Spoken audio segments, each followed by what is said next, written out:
Good evening, everyone, and welcome to Quantum Spirituality on Dreamvisions7RadioNetwork.com, the show where past spiritual wisdom and present-day science merge to show us our future. Your host is Peter Canova, author of the 25-time award-winning book series, The First Souls Trilogy, available on Amazon, and Peter's website, petercanova.com. That's PeterCanova.com. This show is a live video, so if you're only listening and want to watch, go to Peter's website, petercanova.com. PeterCanova.com, where you can access his Facebook page to leave comments or questions, and click the D7RN link where you can receive a free gift video. Hello, friends, followers, and listeners. I'm your host from Quantum Spirituality, Peter Canova.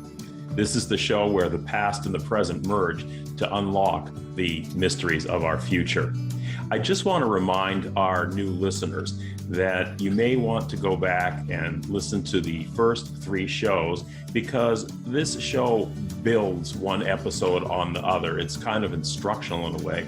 And in the first 3 episodes in particular, we provide a framework to understand some of the issues that we speak of on quantum physics and on spirituality in the later episodes. So we have a great show lined up for you today. And without any further delay, please listen to it and enjoy. And join us every Tuesday, first Tuesday of every month, for Quantum Spirituality. Today we're going to talk about the Gnostics, who they were and how they brought back incredible information into this world over 2,000 years ago.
So we're going to talk about Gnosticism today. Who were these guys? But more importantly, how did they bring back this incredible information, clearly from another dimension of mind, to gift us with the knowledge that they brought? Well, Gnosticism wasn't a religion, but it was a path of spiritual wisdom. A common spiritual wisdom tradition had existed for thousands of years amongst every major culture. It differentiated over time, but the common core elements always remained present. The teachings of pre-Christian mystical schools that dotted the world from India to the British Isles helped keep this wisdom alive. We did an earlier show discussing the so-called pagan mystery schools that were like a loose Ivy League system or network of spiritual initiation temples. Now, the Gnostics were largely concentrated in the Greek city of Alexandria, Egypt, founded by Alexander the Great. which was then the center of the Western intellectual world. Gnosticism blended many of the belief systems that combined elements taken from the Hindu, Babylonian, Egyptian, Greek, Syrian, and pagan religions, as well as from astrology and Kabbalistic Judaism. Now, what made the Gnostics unique was the precision of their information. They used mystical means to accumulate practical information in a way that anticipated modern quantum physics and the workings of the human mind, as described by psychology giant Carl Jung. The Gnostics were also a huge influence on early Christianity and were amongst the first Christians, as we will see. But when Orthodox Christianity ruthlessly suppressed the Gnostics and their invaluable wisdom, the truth of their revelations was so strong that it went underground, and it cropped up in an astonishing variety of socially symbolic means and movements that included the tarot, troubadours, Freemasonry, the Knights Templar, the Cathar Church, and even Mormonism. Until recently, only a few pieces of Gnostic literature were known to exist. What we knew of them came from their enemies, the Christian church heresy fanatics or heresy hunters. But in 1945, an Arab peasant named Muhammad Ali Es-Saman was a camel driver. So he was searching with his brothers on the cliffsides near Nag Hammadi, a village in northern Egypt. They were digging for nitrate-rich fertilizer when they came upon a large clay jar buried in a cave. Now, at first, they weren't really sure whether they should open it because they thought there might be a jinn or a genie, an evil spirit inside. But they also thought that it might contain gold or something valuable from ancient times, and their greed overcame their superstition, and they broke open the jars and out spilled these papyrus scrolls, 13 volumes comprising 51 different works survived. But when they brought the scrolls home, unfortunately, their mother used many of them for kindling in the fire. So unfortunately, it was tragic that we lost so much great information, but these other volumes survived, and they gave us a new insight on Gnosticism that we never had before. And what was in these documents was explosive and really explosive, and I would say world-changing information. The reason why most people haven't heard of this, well, there's a lot of reasons. First of all, it took many years to get into the hands of people who knew what they were dealing with. This whole episode with the Egyptian brothers read like some kind of an Indiana Jones movie. The father had been murdered by somebody else, and the brothers took a blood vengeance on him and killed the guy. And when the police started snooping around their home, they panicked and they decided they better get rid of these scrolls or they would get in trouble for having the scrolls. So they gave them to a Coptic Egyptian priest, who in turn gave them to a Cypriot antiquities dealer. And finally, it was picked up by a French scholar named Jean Dorès. And it was only then, after so many years, that they began to realize this treasure trove that had stumbled into their hands accidentally. Also, the Christian church had spent thousands of years suppressing this. So that probably didn't help the circulation of these documents getting around, because today Gnosticism is still considered the most threatening heresy to the Orthodox Christian Church, even though the Orthodox Christian Church had a lot of influence that's buried in their teachings from Gnosticism. But the Gnostics essentially became the first Christians, and they recognized that when Jesus began his ministry, that he was teaching a Gnostic message. Now, it's very clear in the Bible and in writings of the early church fathers that Jesus had two teachings. One were the parables, which we call the public teachings, and the others were the mystical teachings that were given to a small circle, including some of the disciples and other people who were called the elect, or the people who were capable of understanding what they were hearing, because these were radical teachings and many people in those days could not really fathom what Jesus was saying to them. But the Gnostic church became the church of the inner mystical teachings, and the Christian church that we have today was substantially the church of the outer teachings.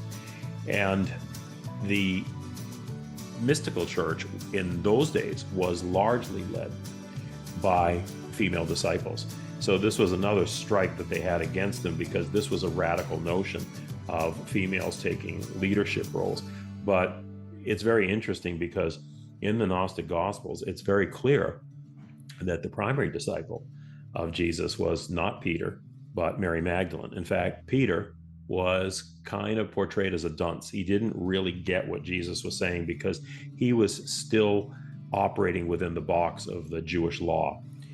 And Mary Magdalene was the one who understood these mystical pronouncements of Jesus. And in fact, in the Gnostic Gospels, she's portrayed as essentially translating the meaning of these to the other disciples, to breaking them down so that they could understand it. And Jesus praises her and tells her, he really sets her above all the other disciples. And it's very clear that she was very highly regarded. But Mary Magdalene's fate was really tied to the whole suppression of the mystical movement, the early Christian movement, which, by the way, was called the Way. There was no such thing as Christianity in the days of Jesus. The path that he taught was called the Way. Christianity was a term that was applied in later years under certain circumstances. I think originating in Damascus was the first time that followers of Jesus were called Christians. And by that time, the church had really started to change. You had St. Paul, who came in and was really teaching something other than what Jesus had taught. It was kind of a mishmash of Gnosticism, what Jesus had originally taught, and then I think some of Paul's own inventions. But the big threat to the church was the fact that, unlike the system of bishops and priests and so forth, the hierarchy that had developed and had vested interest now in the early church, Gnosticism really was a personal way of getting information from God or the higher source that didn't need priests as intermediaries, didn't need church as intermediaries. So right away, you can see one of the reasons why they were viewed as a great threat by the Orthodox Church, which had become very dogmatic and hierarchical increasingly by that time. Ultimately, the Gnostics were expelled from the churches, and their writings were suppressed and burnt. One of the reasons that we know that the documents that were found by these Egyptian peasants were probably hidden by monks from the nearby Orthodox monastery of St. Pachomius when Bishop Athanasius issued a decree banning the Gnostic writings, and you would suffer severe penalties if you were caught with them. So the prevailing theory is that these monks did not want to destroy this knowledge, so essentially they hid it away in these jars in the caves, and that's how ultimately it came into the hands of the modern world. So it was really a tragedy that Gnosticism was lost largely. The whole Gnostic message was largely lost to the modern world. But, it survived underground in so many ways over the years. So things like the tarot, the troubadours, Freemasonry, the Knights Templars, the Cathar Church, which was once very strong in France before it was destroyed, and even modern-day Mormonism have elements of Gnosticism embedded within them, because the truth can be suppressed, but it won't die.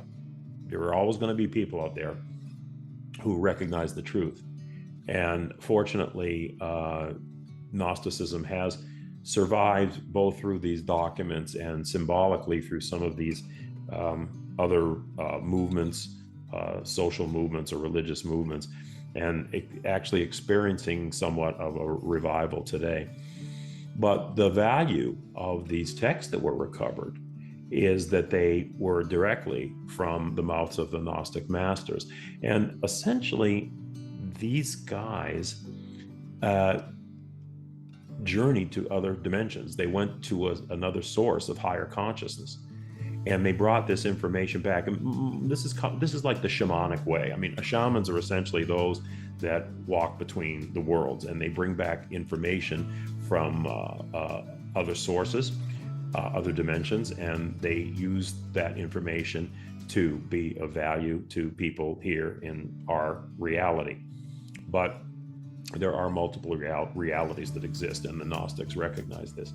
And in their meditations or whatever they use, because the exact methodology that the Gnostics use is lost to us today, but we can be fairly certain that it entailed some higher forms of meditation, where they would contact the source consciousness that really created everything, and they would bring this information back.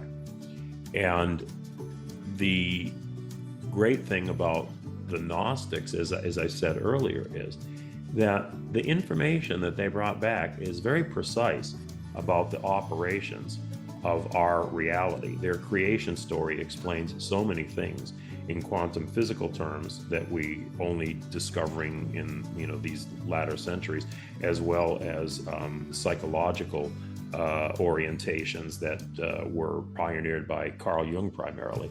But the Gnostics got there a couple thousand years ago. In fact, Jung sort of gave them credit for that, saying, these people were there, and I came late, more or less. So it was pretty incredible that they were the mystics who, I think more than any other mystical tradition or spiritual tradition that I'm aware of, have practical applications that we can understand and we can use.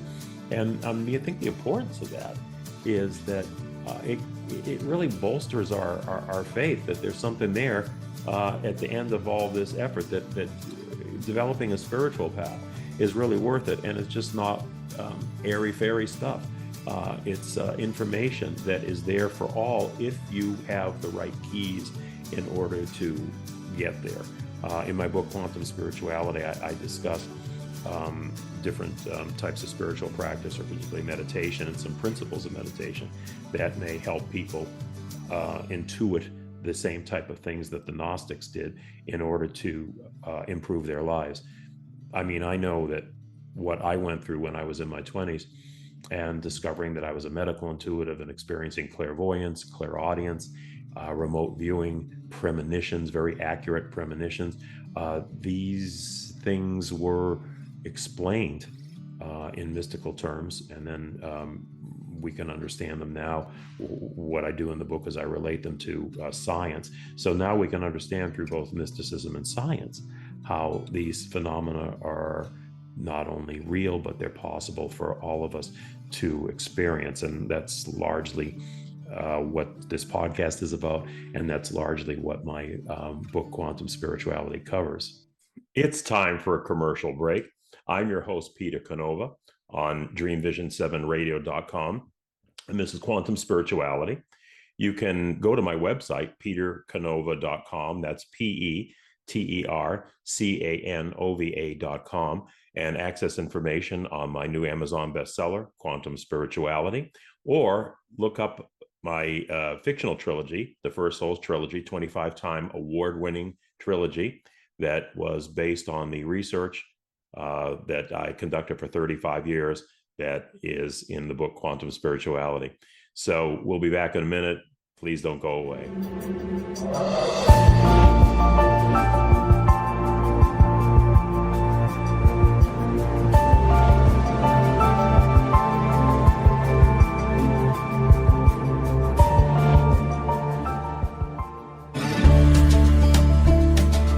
How did life start on Earth, and why is there so much suffering? Are we living in a simulated reality like the characters in the Matrix movie? Do parallel dimensions exist alongside ours, influencing our experience? What are the mysterious dark energies that penetrate our universe? Peter Canova fills space and time to bring the twin bookends of ancient wisdom and quantum science into a single focal point, answering these and many other deep mysteries of the creation. Quantum Spirituality can be heard every Tuesday at 10 a.m. and 10 p.m. Eastern and 7 a.m. and 7 p.m. Pacific on syndicated Dreamvisions 7 radio network. See the show where past and present merge to show us our future. What if dreams can diagnose your life?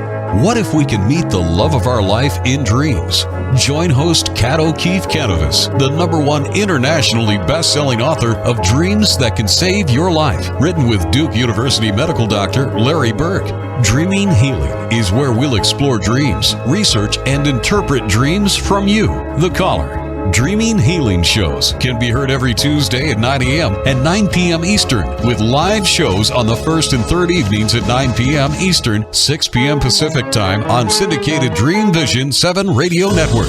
Come live your dreams out loud with Kat. In a world facing annihilation, a miraculous African nun rises to become the first female pope through a web of war, murder, and betrayal. Loved by some, hated by many, she becomes the deadly target of Islamic terrorists and her own cardinals as she introduces a new vision that will either save humanity or accelerate its destruction. 4 people must race against a nuclear holocaust to learn her astonishing secret. Pope Annalisa is available at petercanova.com, Amazon, and other online booksellers and bookstores worldwide. This is Dreamvision 7 Radio Network, uniting mankind with universal love. Our shows are created from the heart, bringing each listener to a place of divine enlightenment. Breathe, relax, and enjoy. Let life flow. Welcome back to Quantum Spirituality on syndicated Dreamvision7radio.com. I'm Peter Canova. Now, you can watch the show online on your phone or in cars with Bluetooth and through Amazon's Echo by asking Alexa, play Dreamvision 7 radio network. If you have any questions or comments for me, you can leave it on my website, petercanova.com. That's petercanova.com, where you can also link to my Facebook page, which is Peter Canova Author, to leave any comments or questions. So let's talk a little bit more about the Gnostics and their beliefs. Now, Gnostics means those who know. What did they know? And knowledge to them was not an intellectual exercise. It was something to be experienced, something to be directly experienced. And what was to be directly experienced was contact with the source or higher consciousness that was responsible for forming everything in the world, visible and invisible. And knowledge had a liberating function to help individuals break free of their ignorance and what they viewed as bondage to the material world. So their conception of God or the Supreme Father or the Source was that this source had both a male and female aspect to it. And it was the interaction between these male and female forces that generated the heat, the motion, the light, in effect, that caused all the creation that we experience in our universe and in other dimensions. And this one source projected itself out into what we might say are other supernatural beings or points of consciousness. They were called aeons, meaning eternities, A-E-O-N-S, pronounced aeons, meaning eternities in Greek. Now, you can sort of think of these as people if it helps you, but they weren't really people.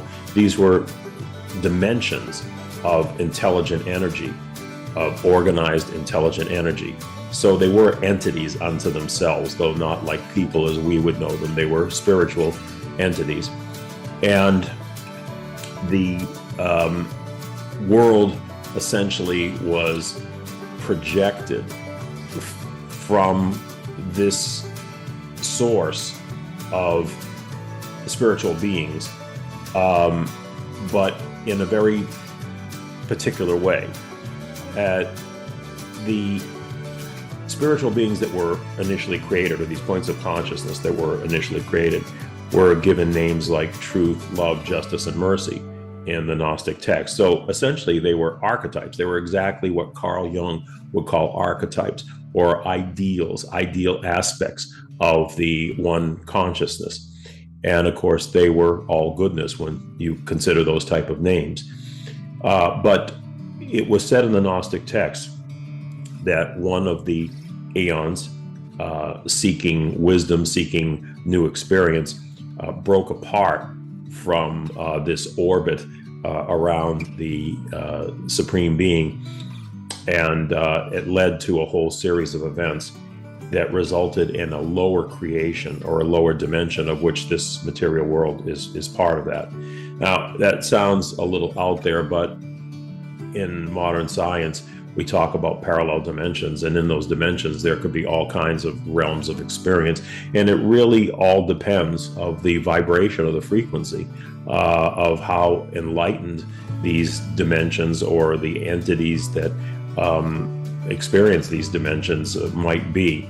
So basically, their conception was that the spirit and those divine impulses were good, but that the material world that evolved at lower levels, that were further away from the source, were subject to problems and could become evil, or really areas of mixed light and shadow. And that's how they really viewed this world, that we were a mixture of light and shadow. There was goodness in this world, and there was the potential of goodness that dwelt in every individual, but it had to be something that was cultivated and realized, because there was also an aspect of this world that was subject to ignorance, darkness, and shadow, and that's where the world ran into problems.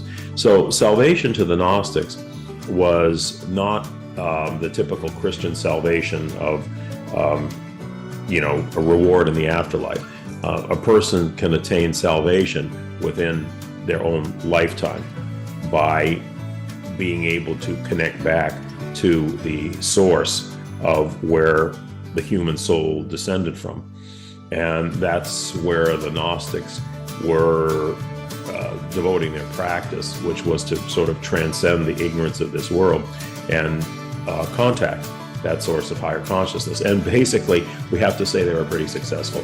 I can't get into all the details here about how they predicted the major theories of quantum physics, and basically, come to such an accurate portrayal of the way the world and reality operates according to what modern science is leaning towards. But they were tremendously accurate. So they, divided humanity into three groups. Those are the spiritual ones, who really had the connection, were able to establish this connection back to their source. And then there were the souls, the soul as entities who could be saved or transcend the earth if they followed the path of gnosis or enlightenment. And then there were those who were carnal, and their fate essentially would be to reincarnate until they got it right. So, it was a very interesting point of view, but I would say that we have to recognize that the Gnostics were actually amongst the first Christians. So Gnostic ideas, even though they were rejected by Orthodox Christianity, still had a great influence in many, many ways on early Christian thinking. It's kind of buried, but it's really hidden in much of Christian practice. And they really kind of view the world as, if you think of the concentric circles of an onion, okay? So there were certain layers that were closest to the source, and those were what they might call the heavenly or enlightened layers. And then there were a lower layer of dimension or consciousness. And it's important to remember that the parallel dimensions that the Gnostics believed in were not so much places of space as much as they were places of frequency and vibration. So those dimensions that were vibrating at a higher rate of consciousness, and it all boils down to consciousness of the one source, awareness of the one source, and one's connection to the one source, that those dimensions that retained that connection would be considered the upper dimensions or the heavenly dimensions. But then there was a series of lower dimensions that were sort of graded downward in terms of consciousness, and possibly the lowest one is unfortunately where we are right now. And so they had this conception that the human soul would have to basically journey through these layers of consciousness, but you could skip these lower levels of consciousness by raising your awareness with gnosis or knowledge here on earth. Now, again, let me remind you that knowledge here did not mean simply reading a book and say, oh, I'm enlightened. That's one form of knowledge. That's factual knowledge. The knowledge they were talking about was the information that they gained from attuning their vibration to the higher consciousness and bringing that information back down here to our level of reality and acting accordingly. So again, this is the sort of shamanic way about putting a foot into the other world of worlds and bringing back information to help guide our lives here. And that basically is the way that the Gnostics believed and conducted themselves. And I have to say that they were successful in one regard, which is I think that they really divine universal truths. But of course, in another sense, the fact that they refused to form themselves into organized hierarchies meant that in an earthly sense, they lost out to those authorities and powers who were more concerned with hierarchy and power structure, which would have been in their days the Orthodox Christian Church, especially the church after it was taken over by the Roman Empire. And the church really transformed what was called the way back then, the mystical way, and it took on all the trappings of the Roman state. So the Pope was like the emperor, and the cardinals were sort of like the Roman Senate. So essentially the church modeled its whole hierarchy and power structure on what was then part of the Roman state. So the Gnostics had a ritual in which newly baptized members would say, in the name of the Father, unknown to all, in the truth, mother of all, in the one who came down upon Jesus, in the union, redemption, and communion of powers. So essentially, they viewed Jesus as a human who was, I won't say possessed, but came to merge or identify with a higher power, which was the Holy Spirit, or the consciousness of the one, was able to subsume the person known as Jesus, and he essentially became a living, walking unity with the source itself. So, you could see in some ways that their beliefs were somewhat similar to the Orthodox, but they would have said that the Orthodox were sort of in spirituality school 101, whereas the Gnostics were far more, advanced in their understandings about the source and how the universe would operate. It's time for another break. Don't go away. We'll be back shortly.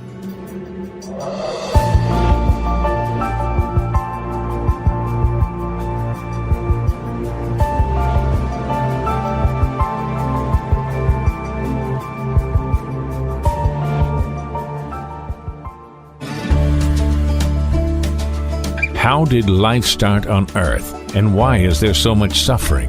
Are we living in a simulated reality like the characters in the Matrix movie? Do parallel dimensions exist alongside ours, influencing our experience? What are the mysterious dark energies that penetrate our universe? Peter Canova folds space and time to bring the twin bookends of ancient wisdom and quantum science into a single focal point, answering these and many other deep mysteries of the creation. Quantum Spirituality can be heard every Tuesday at 10 a.m. and 10 p.m. Eastern and 7 a.m. and 7 p.m. Pacific on syndicated Dreamvisions 7 radio network. See the show where past and present merge to show us our future.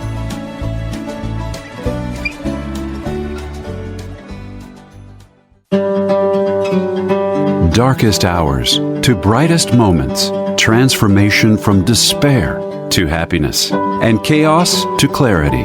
Real people, real pain, real healing. Life-threatening illness, death, abusive relationships, divorce, and overcoming addiction are challenges these men and women faced head-on. See how they emerged stronger and happier.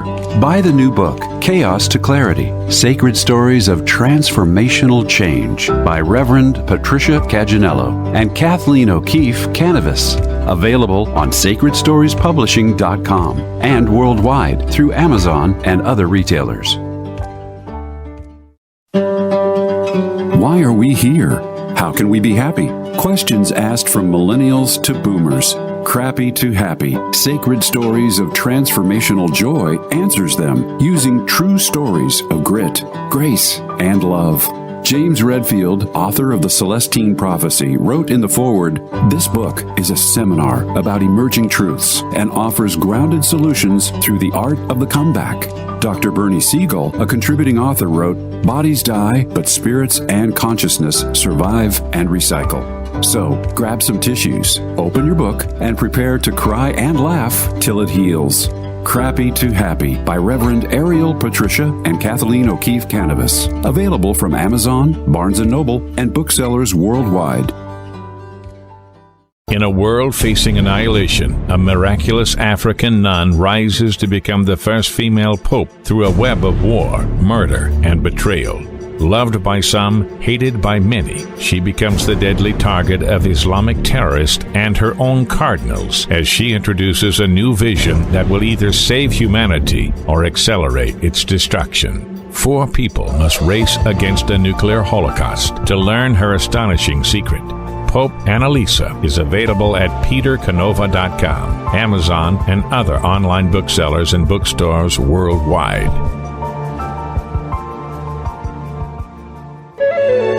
This is Dreamvisions 7 Radio Network, uniting mankind with universal love. Our shows are created from the heart, bringing each listener to a place of divine enlightenment.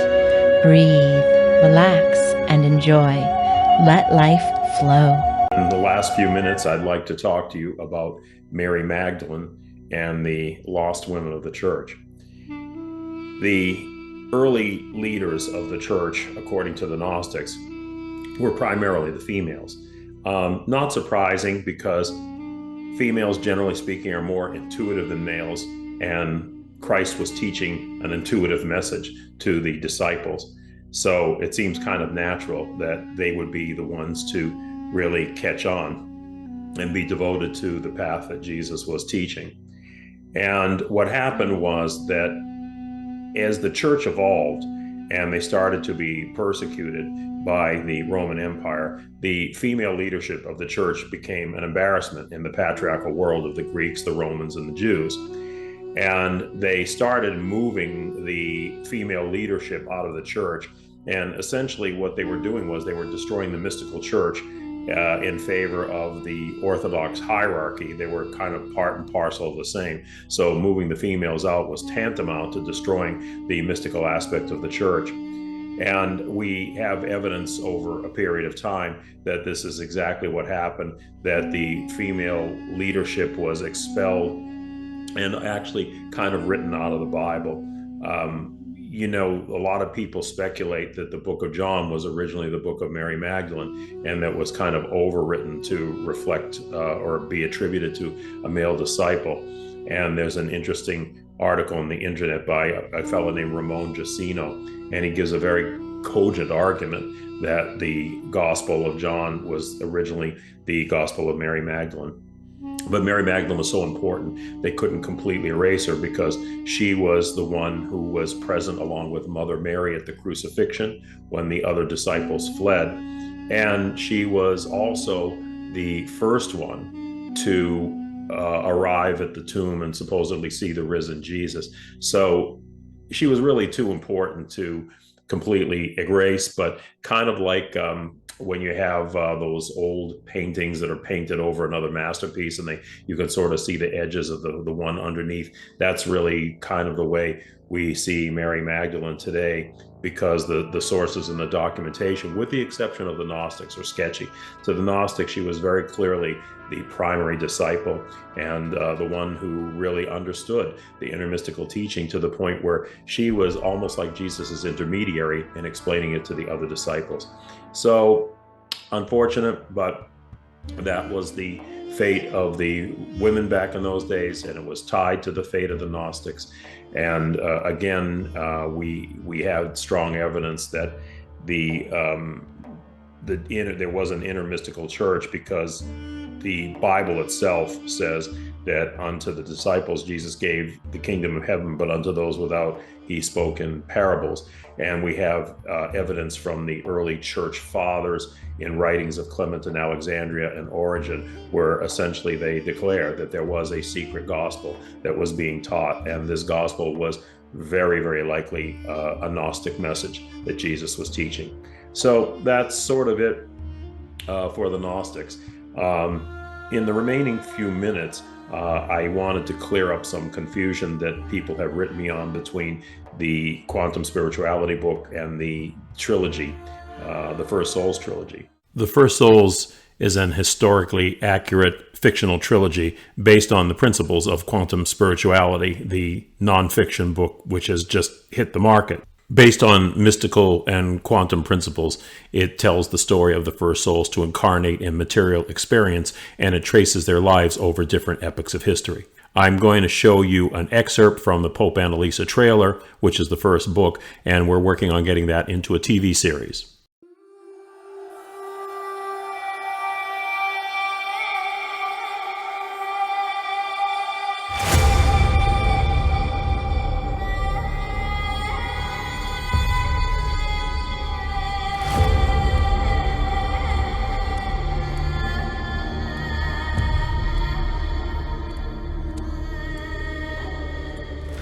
She pulled a child from beneath the body of a dead woman.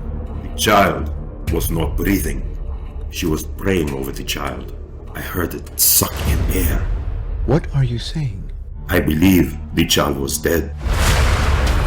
You have just watched Quantum Spirituality on Dreamvision7radionetwork.com, the place where the past and the present merged to tell us about our future. Please join us every Tuesday at 7 a.m. Pacific, 10 a.m. Eastern, and 7 p.m.